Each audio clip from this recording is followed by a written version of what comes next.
de Muriel Gozelli pour son ouvrage La conquête de l'espace. Un grand plaisir pour moi de l'accueillir. C'est un rendez-vous qu'on s'est donné il y a quelques mois de cela, au moment de la sortie au printemps dernier de La conquête de l'espace.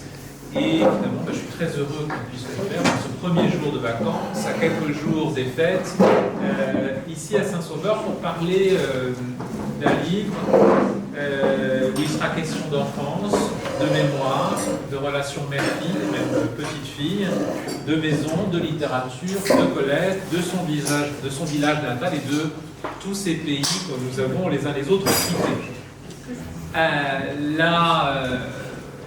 La conquête de l'espace a été saluée par de très nombreux articles extrêmement élogieux, plusieurs sélections dans des prix littéraires. C'est un livre, vous allez le voir, qui est rempli de signes, de mystères, de secrets, de rêves, parfois même d'apparitions. Et c'est un livre, je le dis tout de suite, que tous les habitants de Saint-Sauveur-en-Puisaye devraient avoir déjà lu, puisqu'il y est beaucoup question de Saint-Sauveur et qu'on peut même dire que c'est un hymne peut-être, en tout cas une déclaration d'amour au village et à ses habitants, et à coup sûr une célébration des pouvoirs de la littérature et de l'imagination. Alors avant de présenter le livre, de rentrer dans ce livre très complexe dans sa construction, dans tous les sujets qu'il aborde, mais en même temps tout à fait passionnant et cohérent. D'abord Muriel, il faut rappeler que vous êtes journaliste. Vous êtes plutôt spécialiste des questions d'énergie et de climat, de sujets qui sont au cœur de notre actualité. Vous avez travaillé pendant plusieurs années pour l'agence Reuters en particulier. Maintenant, vous êtes journaliste indépendant. Et on vous doit, il y a quelques années, en 2016, puisque c'était 2 ans après sa mort, un ouvrage intitulé L'énigme Margerie, donc sur ce grand patron de Total, ce magnat du pétrole, qui était déjà mort mystérieusement en Russie, qui commençait déjà à faire parler d'elle. C'est la première fois, c'est la première incursion que vous faites dans le domaine strictement littéraire. Mais si je présente les choses ici, je crois que je ne dis pas exactement la vérité. Disons que tout le reste vous amenait à ça, que vous étiez déjà finalement en train d'écrire de la littérature, mais que vous ne vous y sentiez pas autorisé et qu'il a fallu pour en venir à ce livre, tout un parcours et peut-être l'arrivée justement à Saint-Sauveur-en-Puisaye. Alors, pour commencer cet entretien, il faut le dire, tout commence par une maison, très collettien comme sujet. La vôtre, celle qui ouvre et qui clôt le texte, se trouve à quelques dizaines, peut-être centaines, je ne dis pas, je ne vais pas mesurer, de mètres d'ici, à Saint-Sauveur, donc dans une rue au nom prédestiné, la rue du Grand Jeu, qui se prête à des jeux de mots qui plairaient beaucoup aux psychanalystes. J'en ferai quelques-uns, je commencerai par le grand jeu. Alors ma question, elle est un peu provocatrice. Qu'est-ce qui vous a pris, vous, la citadine, qui avez vécu et travaillé à Londres, qui vivait encore et travaillait à Paris? Qu'est-ce qui vous a amené, alors que, disiez-vous, vous n'aviez jamais songé à la possibilité d'un second lieu de vie, d'acheter une maison, la maison de Georges et Madeleine Roux? Est-ce que c'est un projet commun que vous partagez avec celui présent parmi nous que vous appelez votre complice ou votre tour de contrôle, Ed Alcock? Je signale d'ailleurs au passage que Ed, qui est photographe, a reçu un prestigieux prix de photographie et que ces photographies sont présentées actuellement à la Bibliothèque nationale de France, juste à côté de l'exposition Colette. Donc, comme je lui ai dit tout à l'heure, Saint-Sauveur est en force, pardon. Alors, ma question, c'est ce besoin de province, est-ce que c'est une histoire à deux ou est-ce que c'est un besoin que vous ressentiez, vous, personnellement? En fait, déjà, merci beaucoup pour cette introduction qui est vraiment magnifique. Vraiment, je pense qu'on ne pouvait pas mieux définir les choses. Donc déjà, merci beaucoup pour cela. Alors la question, ce besoin de province, d'où ça vient? Alors je pense qu'il était probablement présent de manière inconsciente, mais tout a été déclenché consciemment par un embouteillage géant devant chez nous qui durait depuis à peu près 1 an. On s'était dit dans un premier temps, bon, on ne peut plus vivre là, c'est devenu irrespirable. Et donc on a commencé à chercher un autre appartement dans un quartier plus paisible. Et en fait, financièrement, ça marchait tout simplement pas parce que Paris est très cher et que notre quartier était moins cher que les autres. Donc c'est très pragmatique ce que je suis en train de vous dire là, mais c'est quand même partie de ça. Et un jour, je parle avec un ami et je lui dis, je suis désespérée parce que j'en peux plus en fait de mon fils commence à avoir des problèmes de respiration, etc.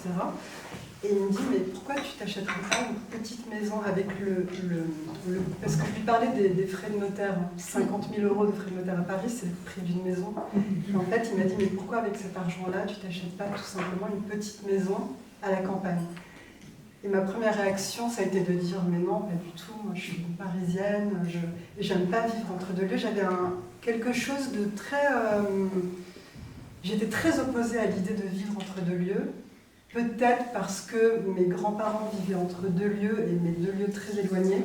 Et je les adorais et ils me manquaient énormément pendant les 6 mois. Et je pense qu'il y avait j'avais le sentiment peut-être de trahir les gens avec qui je vivais quotidiennement. Je ne voulais pas être dans ce rapport-là aux gens. Et donc j'ai commencé quand même à regarder, parce que l'idée a fait son chemin. J'ai commencé à mettre des petites alertes.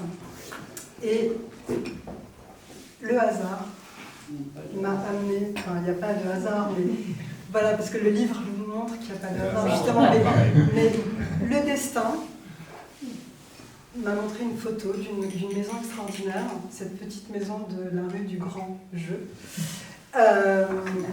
Coup de cœur immédiat, et je montre à Ed les photos, et lui était sous le charme également, et on s'est dit, il faut absolument qu'on aille la visiter, mais c'était un jeu. On ne s'est pas dit une seule seconde que ça allait aboutir. On arrive à Saint-Sauveur, donc j'avais fait quelques recherches, donc le village de Colette, etc. Déjà, il y avait quelque chose qui s'est enclenché à ce moment-là. Colette, mais oui, Colette, mais pourquoi Colette, etc. On visite la maison. J'ouvre les volets et quelque chose se passe alors que la maison est vraiment décatie, c'est catastrophique, le rez-de-chaussée. On monte à l'étage. On était avec une agente immobilière extrêmement bavarde, donc j'avais qu'une hâte, c'était de m'éloigner d'elle et de pouvoir vraiment ressentir cette maison. Et j'ai envie de me cacher à ce moment-là, donc j'ouvre une porte et là je tombe sur cette toute petite pièce avec un papier peint, avec des petites fleurs bleues et quelque chose se passe à ce moment-là. C'était cette petite pièce. Je me suis assise sur une banquette, je me suis même allongée sur cette banquette. J'ai regardé le papier peint et je me suis dit, ce papier peint, ces petites fleurs bleues, qu'est-ce que c'est, petites fleurs bleues? Il y a quelque chose qui s'est passé. Bonjour. Il s'est passé quelque chose à ce moment-là, une sorte d'alignement de planètes. Ma grand-mère qui venait me dire quelque chose, Colette qui venait me parler aussi, et je me suis vue écrire à cet endroit. Et pour moi, c'était le déclencheur. Et le soir même, donc, j'appelle, donc on fait une offre, donc on est complètement surexcité avec Ed.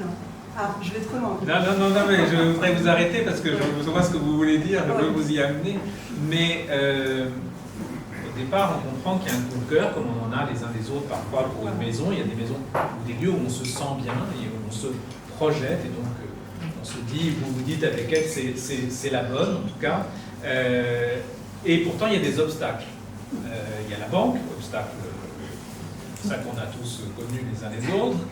Mais il y a aussi vos parents qui, lorsque vous leur parlez de ce projet, même lorsqu'ils viennent visiter la maison, ne se montre pas, dans un premier temps, même dans un second, je crois, extrêmement enthousiaste à l'idée de cette acquisition.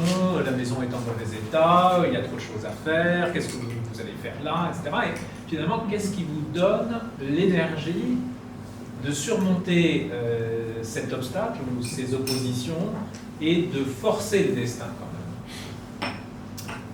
Alors c'est vrai que le soir de la découverte de cette maison, j'appelle ma mère et je lui raconte ce coup de cœur, je suis surexcitée. C'est vrai que dans ces cas-là, on a tendance à vouloir parler à ses parents. Je sais pas, il y a quelque chose qui nous ramène à la maison d'une certaine façon. Et là, ma mère, effectivement, me dit, mais comment ça? Qu'est-ce que c'est que cette histoire? Mais tu n'as pas d'argent, tu n'as pas de voiture. Je dis, ah oui, mais je viens de passer mon permis. Et mais n'importe quoi, moi à ton âge, j'avais pas de maison de campagne. Enfin, c'est quelqu'un de très égocentrique, ma mère, donc elle a tendance à ramener tout à elle. Et à ce moment-là, elle me dit, mais attends, redis-moi le nom de ce village. Et je lui dis Saint-Sauveur-en-Puisé. Elle me dit, mais attends, le Saint-Sauveur-en-Puisé de Colette. Et je lui dis, oui. Elle me dit, mais... Alors là, c'était la fortune. Là, elle me dit, mais savais-tu que c'était le village préféré de ta grand-mère?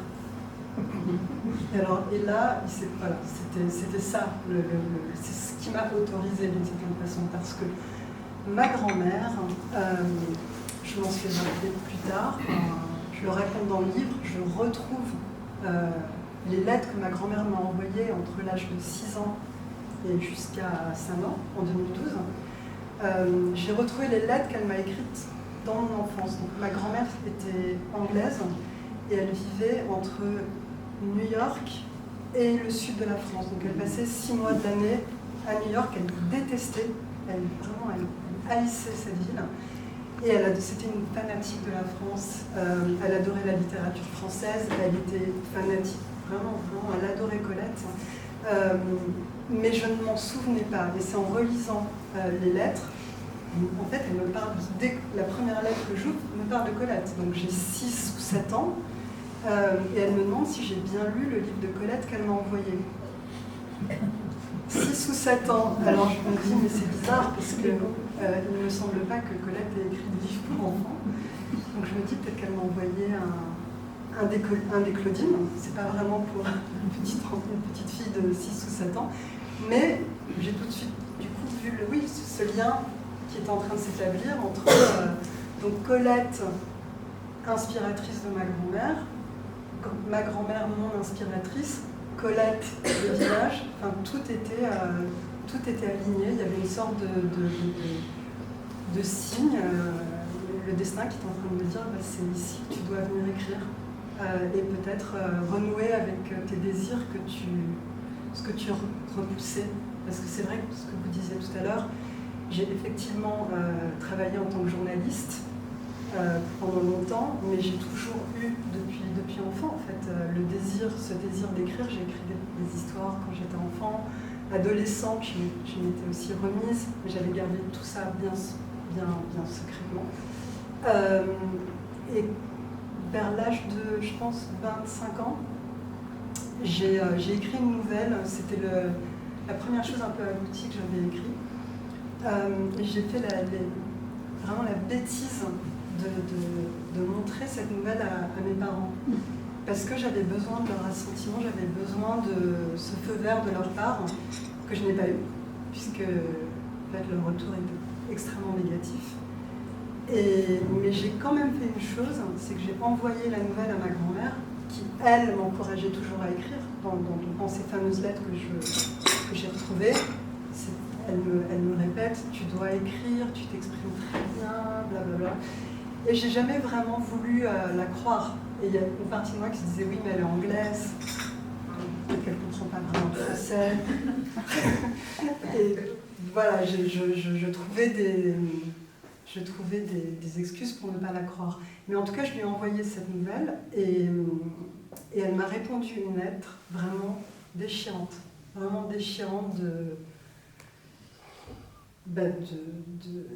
d'amour en fait.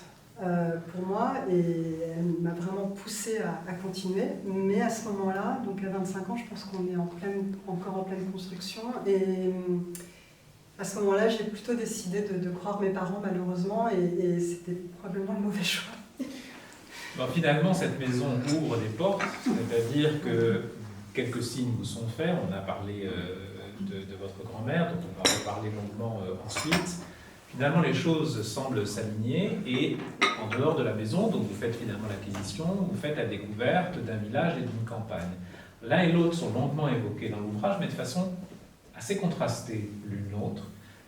Il y a d'un côté le village qui vous plaît spontanément, architecturalement, dans son désordre d'une certaine façon, mais aussi humainement, puisque vous y faites la connaissance de beaucoup d'habitants qui se retrouveront d'ailleurs dans le volume.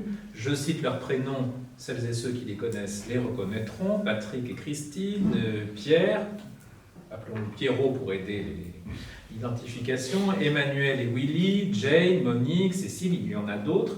Qu'est-ce que vous avez trouvé à Saint-Sauveur-en-Puisaye que vous ne trouviez pas à Paris? Alors là, je vais peut-être faire un petit crochet vers Colette, parce que je crois que j'ai retrouvé à Saint-Sauveur-en-Puisaye une vie de quartier que j'avais un peu perdue à Paris. Elle parle du Cantassois, les îlots, des immeubles, les chats indivis, etc. J'ai trouvé ça à Saint-Sauveur, la rue du Grand Jeu, enfin toute la rue de la Roche, chaque rue a sa personnalité, même si ça forme un tout, il y a cette chose-là. Et puis il y a une vie de village, de quartier. On a souvent dit que Paris c'était plein de petits villages regroupés. C'est quelque chose qui est en train de se perdre et que moi j'ai toujours connu et adoré. Et malheureusement, oui, le Paris d'aujourd'hui, c'est un Paris cher. Les gens ne traînent plus au café comme ils traînaient il y a, je sais pas, il y a une vingtaine d'années. On allait au café, quand on était au chômage, ce qui arrivait de temps en temps. On passait quelques mois au café, on faisait des rencontres. Et puis on commençait des sujets, on commençait à faire des projets. C'est comme ça qu'on se redécouvrait aussi. Et Saint-Sauveur, j'ai retrouvé ça à Saint-Sauveur, dans le même sens que Colette tentait de retrouver son Saint-Sauveur à Paris. Moi, j'ai essayé de retrouver mon Paris à Saint-Sauveur. Les choses étaient un petit peu inversées. Ce qui explique la suite, c'est-à-dire que si le village vous agrée, si vous vous y sentez à l'aise, à l'abri, en revanche, quand vous sortez du village, notamment dans la campagne, c'est beaucoup plus contrasté, pour ne pas dire beaucoup plus inquiétant. J'aimerais que vous nous lisiez un très joli passage où vous prenez la route de Moutier, parce que vous n'osez pas dans un premier temps prendre un des chemins creux qu'empruntait Colette, donc vous dites la route goudronnée qui va vers Moutier, ça vous paraît plus rassurant, et voilà la description. On commence ici, et juste la page suivante.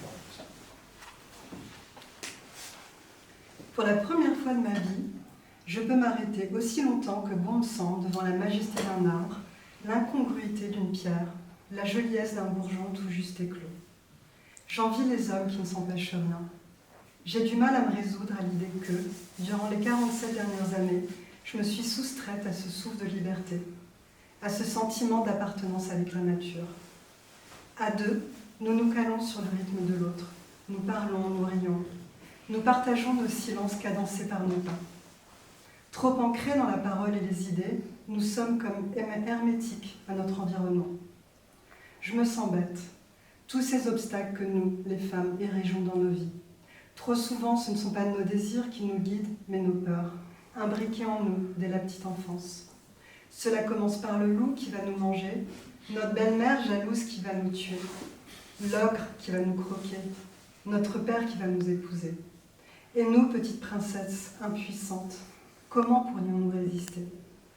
Nous ne saurions pas nous battre car nous n'aurions pas appris à identifier nos forces. Notre violence est tapie trop profondément pour nous être utile. Au mieux, nous nous prendrions les pieds dans notre robe trop longue. C'est écrit, notre salut viendra du prince, beau, fort et vaillant. Nous sommes voués à n'être que de jolies choses vulnérables. Sans un homme à nos côtés, nous sommes foutus. Pourtant, me voici seule. Ma peur s'est évanouie. Engouffrée dans l'immensité de ces sentiments neufs, je ne suis plus qu'un animal qui hume, observe, écoute et ressent. Légère et bondissante, je me réjouis d'expérimenter pour la première fois l'extase si banale d'une promenade en pleine nature. Tout reste donc à vivre. L'inconsolable écrivain, Jean Carrière, qui pleurait la perte de son paradis d'enfance et vivait derrière des volets clos, a un jour dit « Tout n'existe qu'une seule fois, la première. Tout y est brûlé par l'émerveillement que j'ai connu avant mes 17 ans. Depuis, c'est l'enfer. » Alors, comment vous expliquez cette crainte que vous avez à sortir du village, aller dans la campagne? On le sent, on l'entend dans vos mots, c'est un mélange à la fois d'émerveillement, de découverte. On pense évidemment au texte de Colette Ansido, où elle part à l'aube et où elle prend justement conscience de sa liberté, de son prix au contact de cette nature. Mais chez Colette, il y a un sentiment d'allégresse et de joie, mais qui chez vous est toujours teinté d'une crainte que vous reliez, on l'entend aussi dans cet extrait-là, à la condition féminine. Oui, tout à fait. Alors, Colette, effectivement, les bois, les champs, elle les connaissait par cœur. C'est l'endroit où elle a grandi, finalement. Donc, cette nature, c'est une extension d'elle-même. Ils sont là pour la servir d'une certaine façon. C'est son royaume. Et pour moi, c'était tout à fait nouveau. C'est-à-dire que j'ai grandi en banlieue parisienne, mais c'était pas vraiment dans la nature. Ensuite, j'ai plutôt vécu dans des grandes villes, j'ai vécu à Londres, puis à Paris, et donc j'étais à peu près à l'aise dans les grandes villes, mais par contre, la nature, un endroit où il n'y a personne, ça me fait peur, et probablement parce que la société nous ramène constamment, nous les femmes, nous ramène constamment vers le danger. Je ne sais pas si vous regardez une série sur Netflix ou sur France TV, la plupart des séries, ça commence par le meurtre d'une femme. Vous écoutez la radio, vous regardez le journal télévisé, le meurtre d'une femme. Et il y a souvent cette association d'idées entre une femme qui ferait son jogging toute seule ou une femme qui marcherait dans la forêt toute seule, etc. Donc, pour moi, il y avait vraiment des images, c'est un biais cognitif tout simplement, des associations d'images liées à la campagne et le fait d'être seule. Et effectivement, il y avait vraiment cette impression, s'il m'arrive quelque chose, je ne sais pas où courir, ou pour m'enfuir, je fais comment, mais mon téléphone, est-ce qu'il va passer, si je crie, qui va m'entendre, des choses comme ça, alors qu'en ville, je sais que je peux rentrer dans un magasin, dans un restaurant, je peux crier, quelqu'un m'entendra peut-être. Donc il y avait ça, et en même temps, vous avez parfaitement raison, en même temps il y a ce désir d'aller dans cette campagne. Je pense que beaucoup de femmes, alors je ne sais pas pour vous, mais beaucoup de femmes se formulent même pas ce désir, ne le font tout simplement pas, ou se promènent avec d'autres femmes, ou se promènent avec un chien, se promènent parfois même avec un cheval, mais se promener parfaitement seule, sans armes. Oui, alors on vous racontera pas ça, mais il y a un passage. Sans armes, c'est compliqué. Il y a un passage de Muriel armée dans la campagne, au Coyote, dans les faits. Oui, voilà, c'est ça. Mais tout ça pour vous dire que, en définitive, les hommes qui ont envie, par exemple, d'écrire un livre et qui ont envie de réfléchir sortent. Alors Nietzsche en parle, Rousseau en parle. Pour eux, c'est génial, c'est un terrain de jeu incroyable. Vous sortez dans la nature et vous avez toutes ces idées géniales qui arrivent comme ça parce que vous êtes en mouvement et le corps met le cerveau en mouvement d'une certaine façon. Et moi, je voulais ça. Je voulais mettre en mouvement mon cerveau. Et donc, il y avait ce contraste entre cette peur et ce désir. Alors, on l'entend, la conquête de l'espace, c'est dans un premier temps, le premier sens qu'on peut lui donner, c'est la conquête de l'espace alentour, la conquête d'une forme de liberté, de solitude, de contact de la nature. Mais alors là, paf, dans cette conquête de l'espace, arrive un événement que nous avons tous connu, on peut donc le qualifier d'historique, c'est le confinement, puisque vous avez fait l'acquisition de la maison peu de temps avant le premier confinement. Alors à propos de cet événement, vous avez une position qui est ambivalente, contrastée, à double détente, c'est l'expression très jolie que vous employez. Vous dites, vous écrivez à la fois que qui souhaite replonger dans les eaux troubles de cette époque, pas moi et sans doute pas vous. Il faut tenir ces années Covid à bonne distance pour être sûr qu'elles ne nous rattraperont pas. Mais plus loin, vous écrivez, cette période tumultueuse m'a permis de conquérir de nouveaux territoires, ou encore, depuis le confinement, je ne suis plus la même. Alors comment avez-vous vécu ce confinement et pourquoi est-il à double détente? Alors il est à double détente, peut-être, si vous vous souvenez bien, il y a eu 2 confinements. Il y a eu un premier confinement en mars 2020, et ce premier confinement, on était dans une sorte de surexcitation. Qu'est-ce qui se passe? On a peur, mais en même temps c'est un peu excitant, etc. ça dure 2 mois, donc pendant ces 2 mois, oui, on est terrifié, mais voilà, il y a quelque chose d'assez intense. Et pendant cette période-là, je me suis mise à partir à la conquête de mon appartement, qui est tout petit, hein, à Paris, mais je me suis rendu compte que je le connaissais très mal. Parce que en fait, je me suis retrouvée à regarder des toutes petites choses pendant... Je suis quelqu'un de très oisif en réalité. À regarder des toutes petites choses qui prenaient tout un espace, un tapis. Je trouvais que les broderies étaient en fait hyper intéressantes et me racontaient plein de... La façon dont la lumière évoluait au cours de la journée, je trouvais ça fascinant. Et en fait, ce temps qui était finalement arrêté, m'a forcé en fait à me regarder un petit peu en face, parce que je pense que je me fuyais. Avant le Covid, j'étais tout le temps dans une sorte de... Il fallait que je sois avec les autres, et en ma qualité de journaliste, j'ai toujours tendance à être celle qui pose les questions, là, vous faites très bien ça. J'ai tendance à être celle qui pose les questions et à écouter les réponses, et à comment dire, en retrait, vous effacez. Oui, à m'effacer et à considérer que l'autre est beaucoup plus intéressant que moi et que donc moi j'ai finalement pas grand chose à apporter. Donc je fais ça, c'est une déformation professionnelle en quelque sorte, mais voilà, l'autre me libère de moi-même en quelque sorte. Et là, il n'y avait plus personne pour me libérer de moi-même, donc il a bien fallu que je me regarde dans le miroir et que je suis un peu tombée en dépression en quelque sorte. Mais c'était pas si négatif que ça, parce qu'en définitive, j'ai compris que si j'étais si mal, c'est parce que je me refusais finalement ce désir d'écriture. Je ne m'accomplissais pas comme j'en avais fondamentalement très envie. Donc, quand finalement, à la fin du 2e confinement, j'en suis ressortie beaucoup plus forte. Donc ça a été une sorte de forme de U, descente aux enfers et remontée par le haut.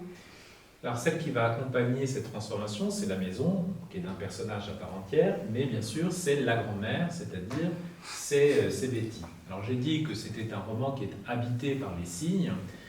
La rue du Grand Jeu m'a fait penser au Grand Jeu, le mouvement littéraire de René Daumal, de Georges Guibert de Comte, c'est-à-dire au surréalisme.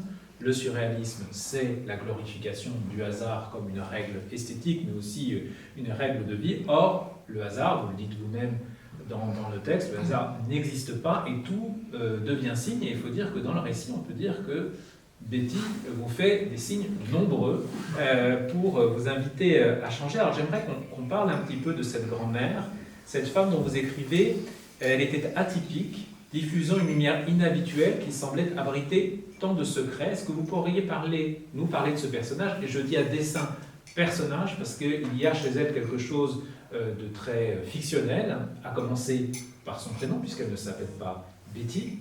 Et sa vie elle-même est une vie très, très aventureuse. Alors, est-ce que vous pouvez nous parler de Betty? Qui est-elle? Parler un peu de ce parcours et de cette personnalité tout à fait singulière. Oui, je pense qu'elle est là aujourd'hui d'ailleurs. Je pense qu'elle est assise ici. Oui, je suis émue parce que Betty, elle serait tellement heureuse en fait de me voir ici en train de parler avec vous de ce livre. Je pense qu'elle serait vraiment assez bouleversée. Mais voilà. Non, Betty est née sur une île qui s'appelle l'île de Man, une île atroce, désertique, qui est située entre l'Irlande et l'Écosse. Elle vient d'une famille écossaise, une famille d'agriculteurs. Et ses parents l'ont eu très tard, et donc elle a été envoyée en pension à l'âge de 6 ans.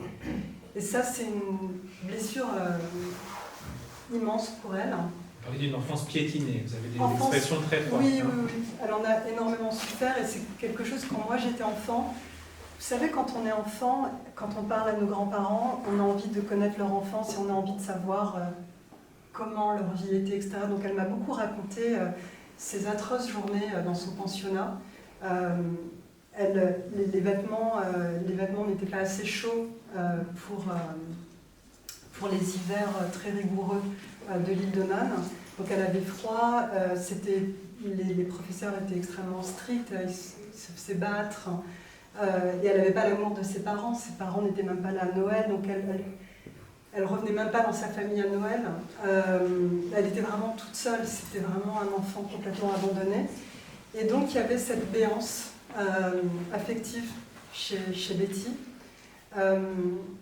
Et donc quand elle a rencontré mon grand-père, qui était un Londonien, qui était déjà dans l'armée, parce que donc il faisait l'armée quand il l'a rencontré.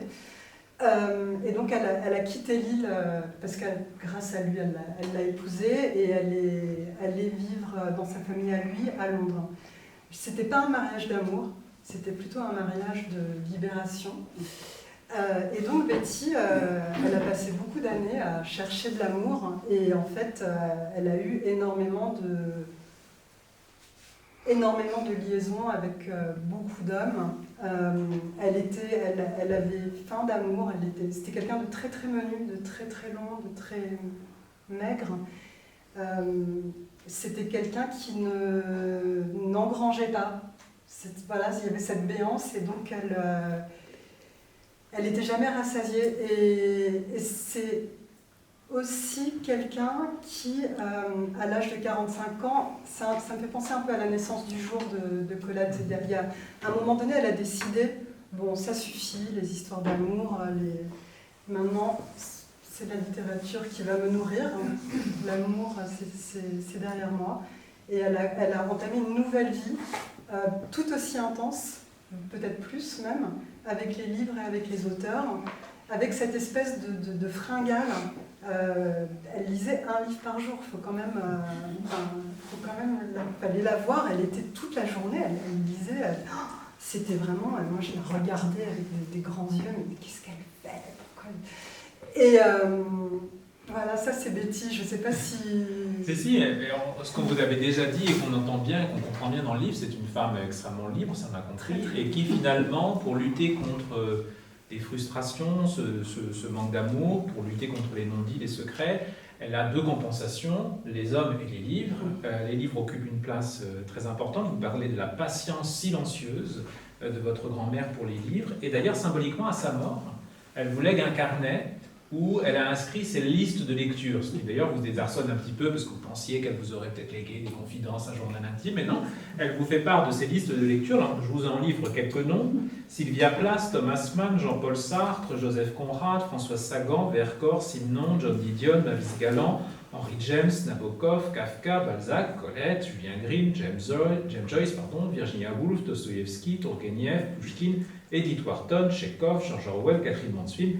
Le moins qu'on puisse dire, c'est qu'elle avait très bon goût.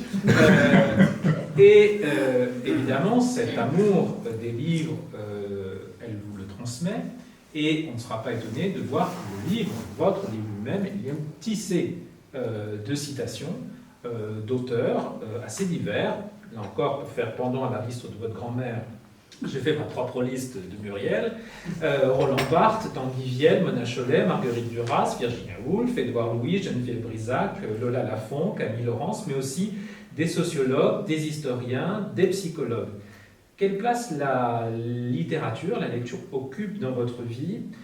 Il me semble qu'elle se distingue de l'usage qu'en fait votre grand-mère. Il me semble que Betty, elle lit pour s'évader, comme un objet de diversion. Et il me semble, quand on voit toutes les lectures, en tout cas celles qui sont ici, que vous lisez pour comprendre. C'est exactement ça. Vous l'avez dit. Oui, j'ai besoin de comprendre le monde qui m'entoure, et les livres, les auteurs me servent à ça. Et d'où le fait que je fais référence effectivement à pas mal d'auteurs, parce que ils m'aident à analyser, ils me donnent des visions alternatives, des explications, ils répondent à mes questions. Je suis quelqu'un qui est tout... c'est Ed qui me disait ça l'autre jour, il me dit: t'es comme une chercheuse, t'es tout le temps en train de te poser des questions. Et c'est vrai, je suis constamment en train de... Le monde, je le trouve extrêmement étrange et difficile à comprendre. Et si je veux pas rentrer dans une sorte de frustration, j'ai besoin d'avancer, de lire. Donc oui, je lis beaucoup aussi, peut-être moins qu'elle quand même. Mais elle avait plus de temps que moi. Donc, oui, effectivement. Et il y a un caractère aussi, ce qui vous distingue un peu, c'est qu'il y a un caractère engagé aussi dans vos choix de lecture. Bon, j'ai parlé des sciences humaines, vous verrez, il y a beaucoup de psychologues, de sociologues qui apparaissent, avec des citations qui sont tout à fait passionnantes, qui donnent à penser en elles-mêmes. Il y a toute une bibliographie, on peut retrouver d'ailleurs les références. Mais vous reliez vos choix de lecture, là encore, à la question de la femme et de la féminité. J'aimerais que vous lisiez pour nous ce passage où vous évoquez cette relation entre les femmes et la littérature. On va commencer par Virginia Woolf. Virginia Woolf, explique-t-elle, cherchait une forme nouvelle d'écriture, correspondant entre autres à son identité de genre. Dépourvue de barbe blanche, elle ne pouvait par exemple s'identifier à Victor Hugo. Je repense au rayonnage de livres couvrant la bibliothèque municipale et le salon parental. Hormis Colette, des hommes, des hommes, des hommes et encore des hommes. Le second invité à l'émission radiophonique, Martin Rueff, professeur de littérature et poète, renchérit, insistant sur la nécessaire prise en compte de la différenciation sexuée de la voix intérieure. La voix d'un homme change à l'adolescence. Elle devient grave, lui conférant dans l'inconscient collectif une légitimité à dire, à écrire depuis la nuit des temps. Male entitlement, disent les anglo-saxons. Au contraire, la voix féminine reste peu ou prou celle de la petite fille. Cela, je crois, a structuré encore plus qu'on l'imagine notre fonctionnement collectif. Ne muant pas, les femmes dans les yeux des hommes et de nombreuses autres femmes sont d'une certaine façon restées des enfants. Au travail, lors des réunions de rédaction, je note que les voix masculines, graves, puissantes, l'emportent systématiquement sur les voix féminines.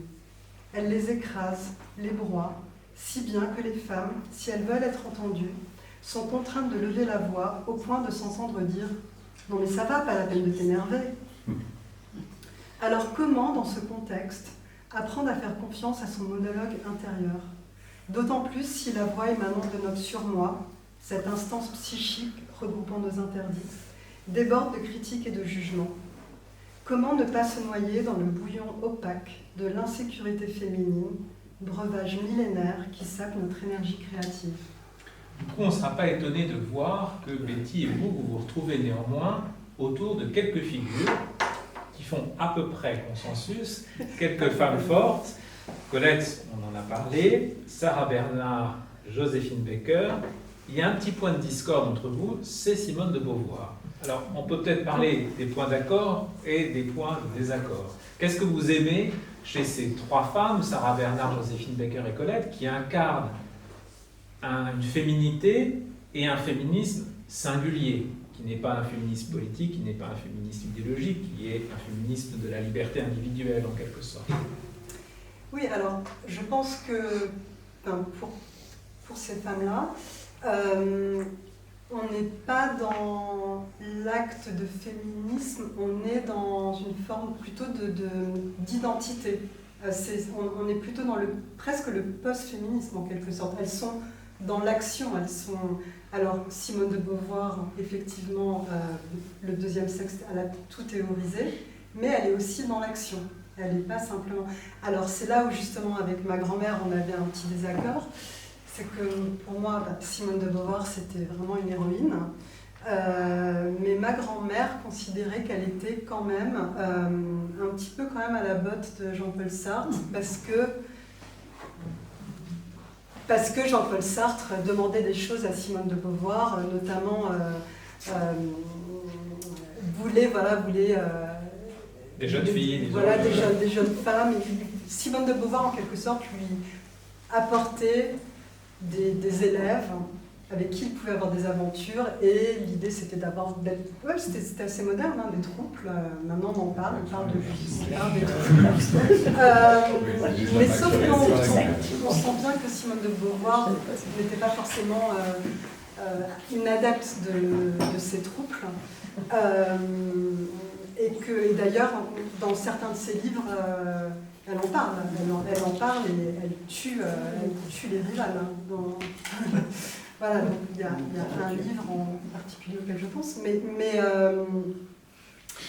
donc sinon les Sarah Bernhardt, Joséphine Baker par exemple. Alors c'est assez étrange parce que ma grand-mère m'a brevet d'articles, de photos, elle m'envoyait constamment des choses sur ces femmes-là.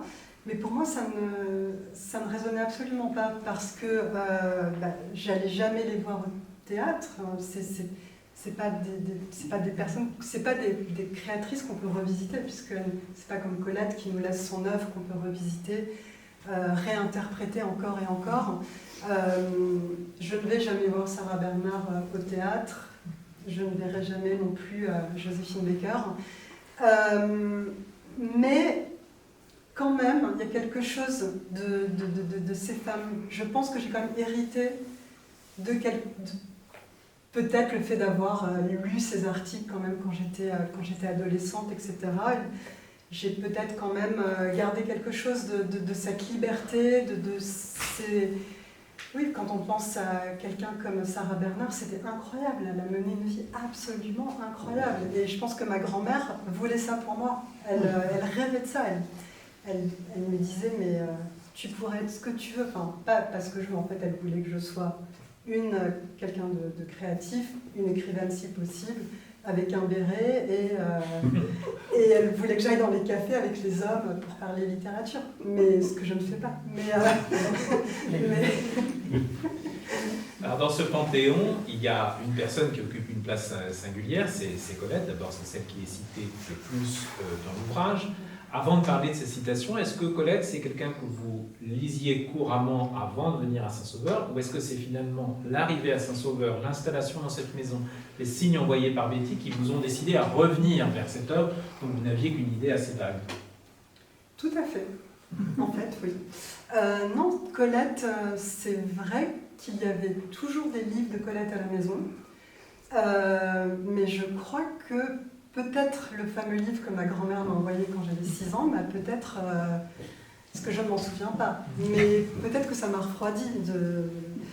Et je me souviens très bien vous savez, les mercredis, quand on était enfant et on s'ennuyait, donc j'aimais bien récupérer comme ça des livres, faire des piles et me balader un peu dans les livres. Et je me souviens très bien des livres, les Claudines notamment, ou Gigi. Il y avait une couverture qui était assez amusante.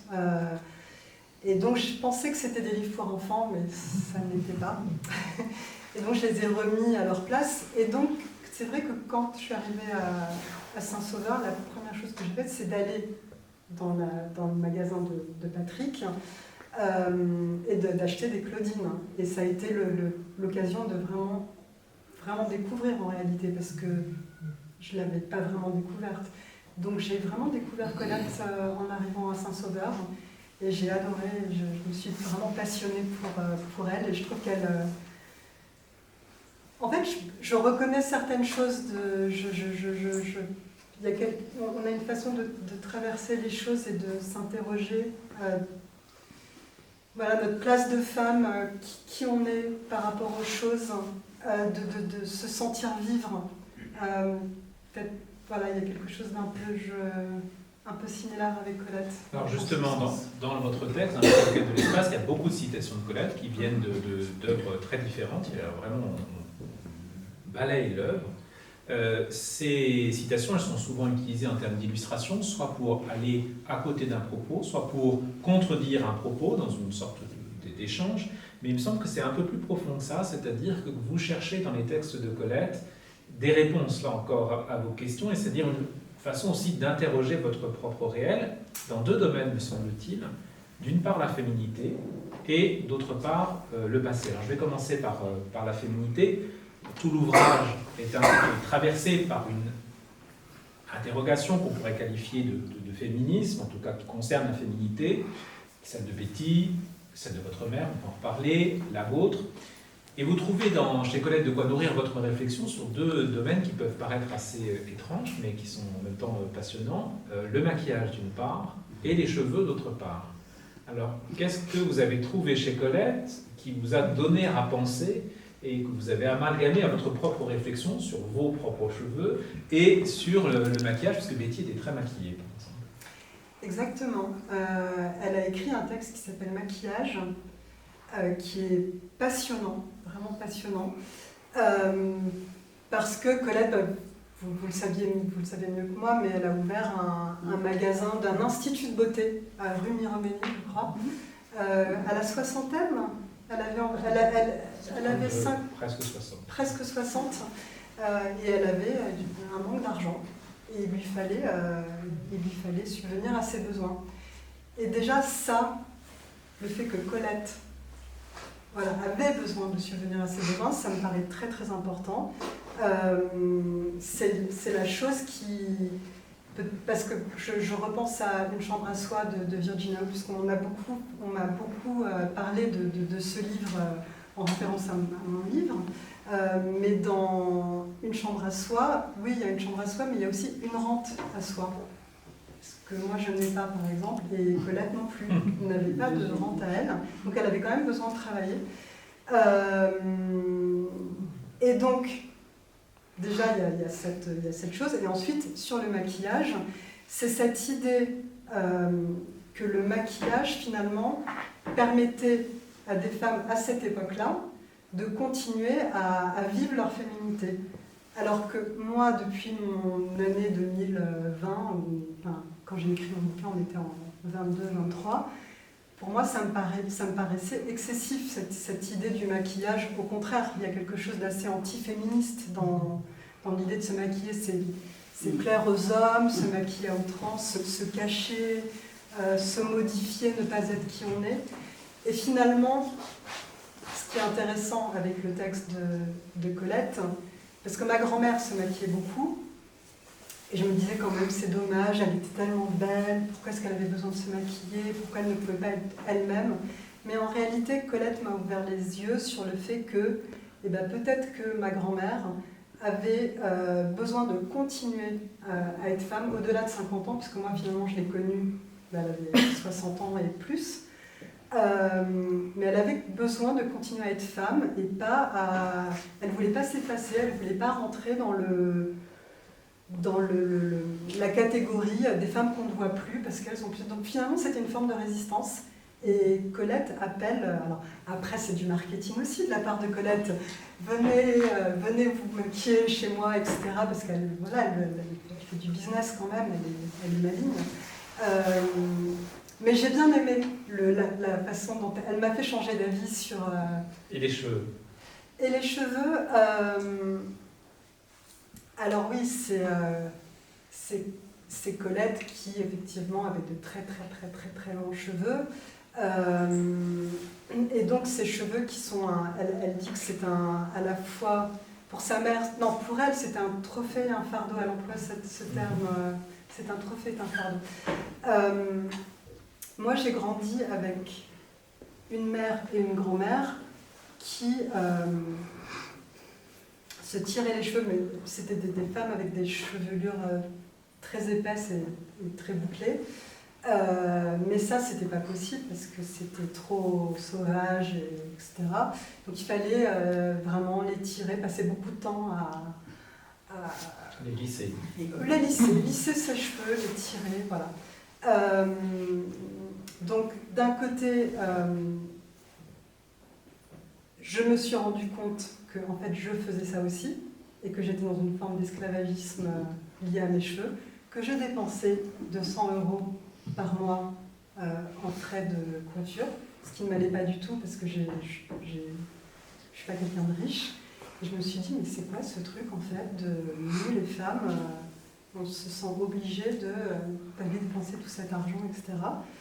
Et en fait, j'ai décidé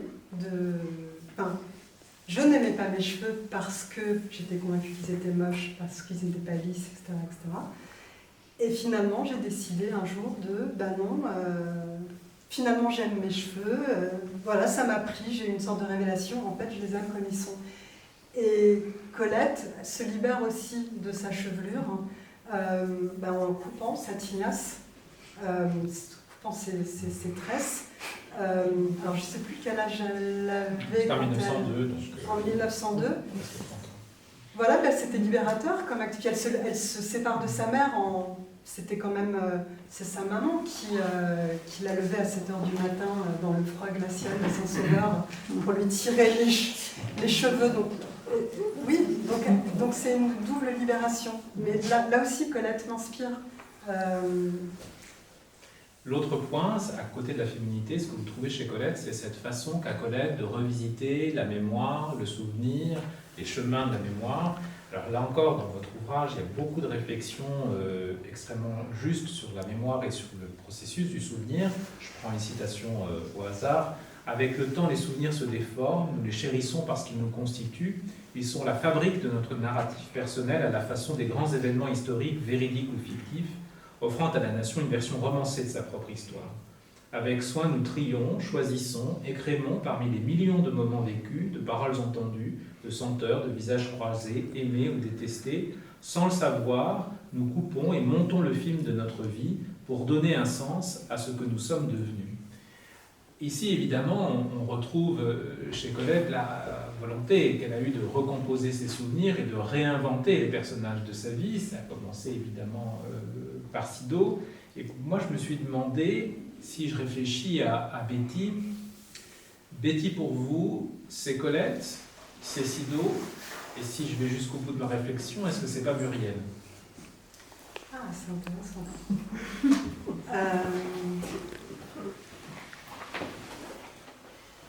Non, c'est pas Muriel, parce que oui, il y a certainement beaucoup de projections, en effet. C'est le début de Muriel, peut-être. C'est un commencement. Et ensuite, Sido et Colette. Oui, peut-être un peu Sido, dans le sens où elle m'a vraiment transmis des choses très très fortes, à la manière de Sido avec Colette.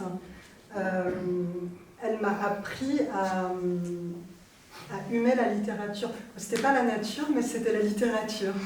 Donc on part d'un endroit différent, mais il y a quelque chose de cet ordre-là. En fait, ressentir les choses de manière très forte. Il y avait vraiment cette idée-là dans ce que j'ai pu recevoir d'elle.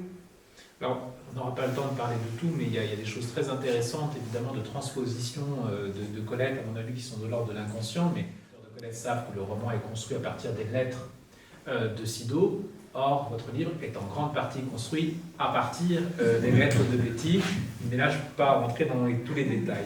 Je voudrais qu'on passe à une autre personnalité, moi, qui m'a beaucoup touché, et que je trouve effectivement à la fois fascinante parce qu'elle est répulsive et en même temps elle est intrigante, c'est votre mère. Il me semble qu'à chaque fois que vous évoquez Betty, d'une certaine façon, c'est pour ne pas, ou plus exactement pour parler de votre mère, en dire quelque chose. Et je vous cite, vous dites de votre mère, « Maman, toi si belle, si rayonnante, si fragile aussi, tu oscilles comme le balancier d'un pendule entre le manque de confiance criant et tes certitudes acérées. » Et un peu plus loin, vous écrivez, de façon plus générale cette fois, « L'on attend tout des mères, peu des pères, puis nous leur en voulons de ne pas être à la hauteur. » Il y a quelque chose d'extrêmement beau, mais en même temps d'extrêmement douloureux dans votre relation avec votre mère. Pourriez nous en parler? Oui, alors c'est une relation qui, comme souvent entre les mères et les filles, est lourde et compliquée. Je pense que tout commence à cet endroit-là parce que ma mère est une enfant unique qui a grandi donc avec des parents très fantasques, une mère qui avait beaucoup d'amants, qui était souvent pas là, un père excentrique également, lui aussi d'ailleurs, hein, il avait sa vie aussi. Et donc ma mère s'est retrouvée très seule, à changer d'école tout le temps, donc une enfance très instable. Donc d'une certaine façon, je reconnais cela et je comprends que ça l'a fragilisée. C'est quelqu'un qui n'a pas poussé très droit. et qui n'a pas été une mère c'était une mère qui avait besoin d'amour. Donc nous, on était là, nous, ces 2 enfants, on était là pour lui donner. Et c'est quelqu'un qui prenait, mais qui ne donnait pas. D'ailleurs, c'est encore le cas, je devrais parler au présent, elle est toujours pareille.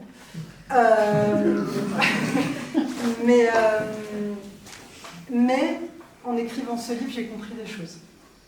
C'est ça, c'est la beauté de l'écriture. J'ai compris que c'est vrai qu'on met tout sur le dos des mères. Donc effectivement, ma mère avait c'est quelqu'un qui a bossé, mais mon père, alors lui aussi. Pourquoi est-ce que c'est finalement toujours la mère qui s'en prend plein la figure, hein? Elle a le droit d'avoir ses failles d'une certaine façon. Et j'ai compris que moi-même, j'avais d'une certaine façon, j'avais intégré une forme de patriarcat en mettant tout sur son dos et en la blâmant de tous les maux. Et finalement, j'ai pris la décision de faire un pas de côté et de faire un travail pour l'accepter davantage comme elle est et de plus la juger en fait et de plus attendre d'elle tout, c'est-à-dire il faut qu'elle soit mon modèle d'émancipation, il faut qu'elle m'aime, c'est trop pour une seule personne en définitive. Donc je pense que je lui ai... Voilà, et je pense que pour elle, ça a été une certaine libération de lire ce livre d'ailleurs. Et je voulais vous demander si elle l'avait lu. Oui, elle l'a lu et j'étais terrifiée, mais terrifiée. Je me suis dit, mais elle va me haïr, elle va plus me parler. Et en fait, non, on a pas mal parlé. Ça a libéré certaines choses et moi ça m'a forcé ça m'a forcé à évoluer dans ma position parce que je pense que j'étais restée dans la position de l'enfant qui a besoin, qui est nécessiteux par rapport à son parent. Et là non, voilà, maintenant je me sens beaucoup mieux par rapport à ma mère. Les choses elle n'a pas changé, mais c'est moi qui ai grandi d'une certaine façon. Alors il y a de très beaux passages, notamment un qui a retenu mon attention, qui est une sorte de scène fondatrice, en tout cas qui cristallise quelque chose de votre relation. C'est une scène que tout le monde a connue de départ en vacances, donc là sur la route, et il se passe quelque chose à travers un rétroviseur. J'aimerais que vous nous lisiez ce passage.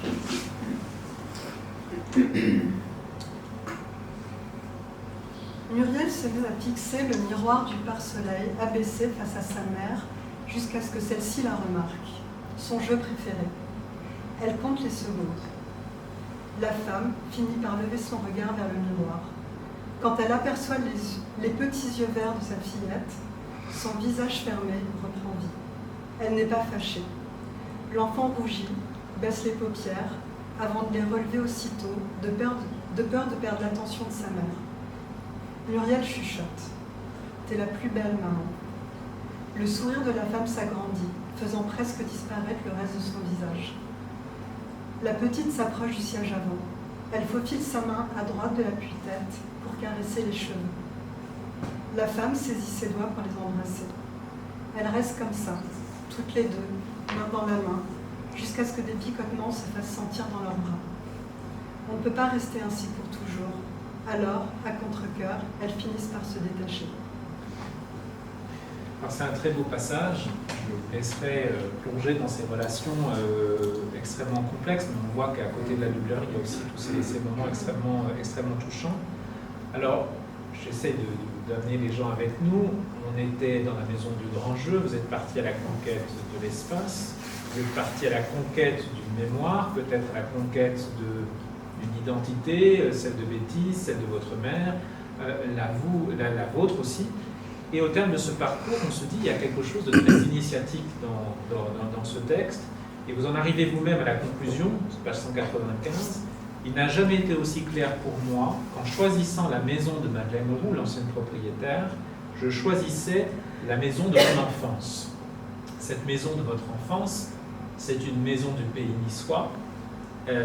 Et dans le livre, il y a aussi un très beau passage, parce que vous racontez un voyage, là à mon avis c'est la journaliste qui a parlé, parce que tout le monde sait qu'il ne faut pas faire ce que vous avez fait, puisque vous avez décidé d'y retourner et d'essayer d'aller à la rencontre de votre enfance. Alors est-ce que vous pouvez nous parler de ce voyage et de l'effet qu'il a eu sur vous. Oui, alors effectivement, dans le cadre de cette enquête, de cette conquête et de cette enquête, je décide de retourner dans un village qui s'appelle Le Broc. Et c'est le village de mon enfance parce que c'est là où j'ai passé tous mes étés avec ma grand-mère, Betty, donc, dans une maison, une maison très marrante, tout en hauteur. Et j'avais des souvenirs incroyables de cette maison et de ce village. Et c'est vrai que quand je suis arrivée à Saint-Sauveur, j'ai tout de suite pensé au Broc parce que c'était un village en pente. Parce que les maisons étaient toutes un peu différentes les unes des autres, qu'il y avait cette espèce de ferveur dans le village, des grosses personnalités qui peuplaient ces deux villages. Et donc j'ai eu envie de retourner au Broc, mais le village avait bien changé, malheureusement. C'était un de ces villages qui, dans les années 80, était finalement assez folklorique, quoi. Il y avait des herbes qui poussaient un peu partout. C'était pas un village très propre, mais c'était un village avec beaucoup de personnalité et de charme. Mais tout ça était un peu effacé. C'était devenu finalement un village, vous savez, les villages des villages un peu étendus. On était plus dans une banlieue de Nice que dans un village de l'arrière-pays niçois. Donc ça a été un peu un choc de revenir dans le village. Et j'ai eu envie, je ne sais pas pourquoi j'ai fait ça, mais je l'ai quand même fait, de retourner dans la maison. Et donc sans vraiment réfléchir, j'ai sonné à la porte. Et là, effectivement, c'était très particulier parce qu'on s'attend à revoir la maison comme elle était. Donc on a l'impression, comme une pièce de théâtre, qu'on va revoir des scènes de son enfance. Et en fait, non, la maison avait été complètement refaite d'une manière horrible. Betty était complètement effacée. Et là, je me suis dit, mais quelle erreur, c'est abominable ce que j'ai fait. Est-ce que j'ai finalement effacé mes souvenirs d'enfance en faisant ça ? Et en fait, non, je ne les ai pas effacés. Parce que là, c'est Annie Ernaux, pour le coup, qui raconte très bien ça dans son livre, dans un de ses livres. Finalement, le souvenir, une fois qu'on est parti, ce dernier souvenir, cette vision de la maison telle qu'elle a été changée, ne reste pas. C'est tellement énorme, les souvenirs d'enfance, ça prend tellement de place, c'est tellement enraciné en vous, voilà, très vite ils reprennent le dessus, et je me souviens même plus maintenant à quoi ressemblent les travaux terribles qui ont été réalisés. Mais oui, par exemple la bibliothèque, parce que donc évidemment, comme elle lisait un livre par jour, il y avait des bouquins absolument partout, et il y avait donc le mur principal des livres avait été remplacé par une télévision gigantesque. Et quand je suis rentrée dans la maison, il y avait un sofa avec plein d'enfants devant cette énorme télévision. Et c'est tout un symbole, finalement. Mais je me suis rendu compte que finalement, retourner dans ce village avait un intérêt quand même, parce que c'était revenir à cet endroit pour pouvoir repartir, finalement. Ça avait un sens, mais je l'ai compris après. Il fallait y retourner pour comprendre, mais c'était pas un endroit où j'allais retrouver mes souvenirs d'enfance ou revivre des choses, non. C'était un endroit pour repartir.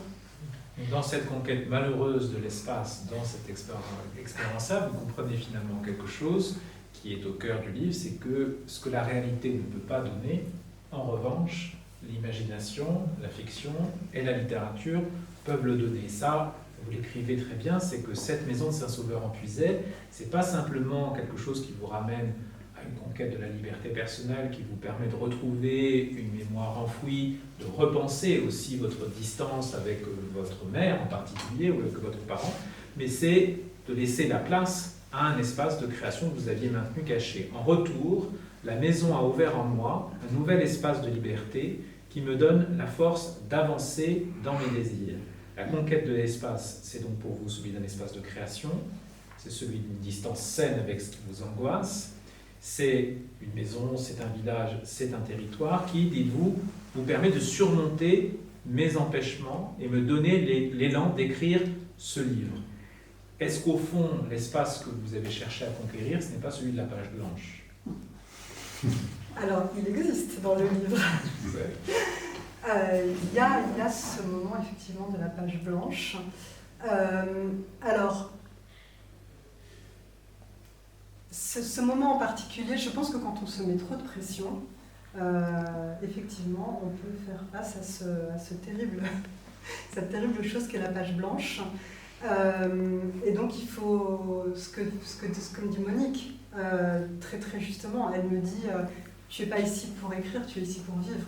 Et en me disant ces quelques mots très simples, elle diffuse complètement la pression. Je me dis tiens, mais je vais vivre à Saint-Sauveur et je vais prendre des notes.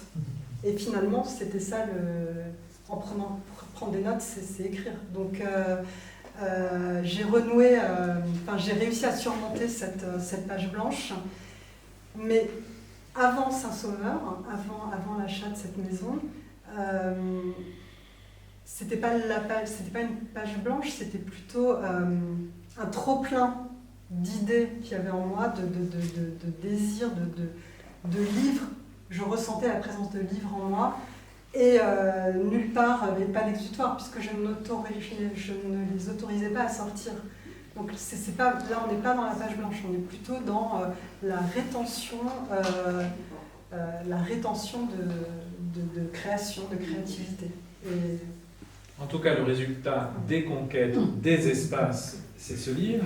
Alors, avant de terminer, peut-être vous passer la parole, il y a une question que je me pose, ou même je me dis, mais maintenant que le livre est écrit, la quête est finie? Eh bien non. La quête continue. Parce que ça ne s'arrête jamais, ce genre de conquête, puisque tant que la vie continue, la conquête continue. Et dans le féminisme, on voit bien l'époque dans laquelle on vit. Si je reviens sur quelque chose de plus politique, rien n'est jamais acquis. Et donc il faut continuer à se battre. Et je pense que les démons, les fameux empêchements dont vous parliez, sont toujours là.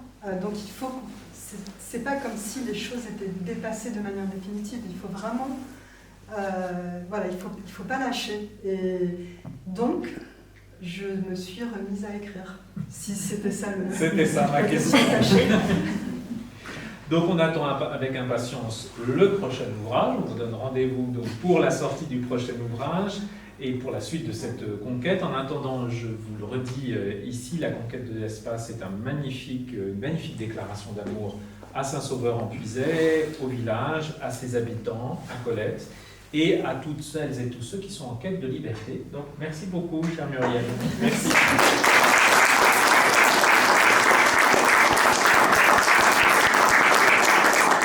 Des questions. Le